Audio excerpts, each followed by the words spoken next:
এবার আমি নাম বললাম না, কিন্তু পরের সেশনে কিন্তু মাননীয় স্পিকার আমি নাম ধরেই কথা বলবো। 16 বছরে আওয়ামী লীগের যে দুর্নীতি, সেই দুর্নীতি থেকেও বড় হয়ে গেছে অন্তর্বর্তী সরকারের সময় ছাত্র সমন্বয়করা কি দুর্নীতি করেছে মাননীয় স্পিকার। মাননীয় স্পিকার, দুর্নীতি নিয়ে অনেক কথা হয়, আমি ঋণ খেলাপির পরিসংখ্যানগুলো দিলাম এবং নির্বাচনের বিধান অনুযায়ী ঋণ খেলাপিকে নির্বাচনে প্রার্থী হতে পারবে না, কিন্তু আমরা দেখলাম নির্বাচনের আগে কিছু টাকা পরিশোধ করে ঋণ পুনঃতফসিল করে তারা সংসদ সদস্যরা সংসদ সদস্য বেশি আসলেন। মাননীয় স্পিকার, আমি কিছু সংখ্যা বলছি। 1700 কোটি টাকা, 765 কোটি টাকা, 679 কোটি টাকা, 621 কোটি টাকা, 201 কোটি টাকা, 182 কোটি টাকা, 97 কোটি টাকা। মাননীয় স্পিকার, এগুলো আমাদের সংসদ সদস্য যারা তাদের ঋণ রয়েছে মাননীয় স্পিকার। এবার আমি নাম বললাম না, কিন্তু পরের সেশনে কিন্তু মাননীয় স্পিকার আমি নাম ধরেই কথা বলবো, এগুলা ফ্যাক্ট।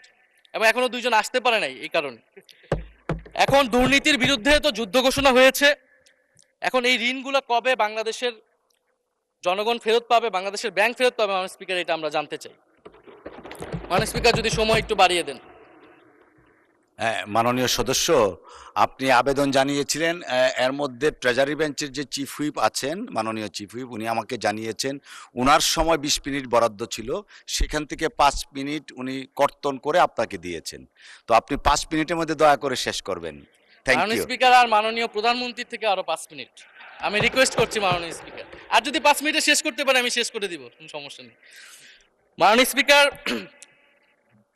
ফলে আমরা দুর্নীতির কথা বলা হচ্ছে, 16 বছরে আওয়ামী লীগের যে দুর্নীতি, সেই দুর্নীতি থেকেও বড় হয়ে গেছে অন্তর্বর্তী সরকারের সময় ছাত্র সমন্বয়করা কি দুর্নীতি করেছে মাননীয় স্পিকার।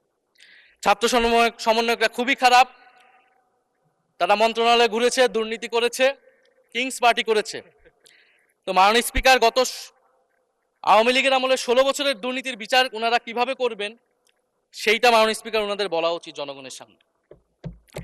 এবং আরো ভালো হয় যদি 2001 থেকে 6 সাল পর্যন্ত মাননীয় স্পিকার যে দুর্নীতির অভিযোগগুলো এসেছিল সেটারও একটা স্বচ্ছ তদন্ত মাননীয় স্পিকারের বর্তমান সরকার করে।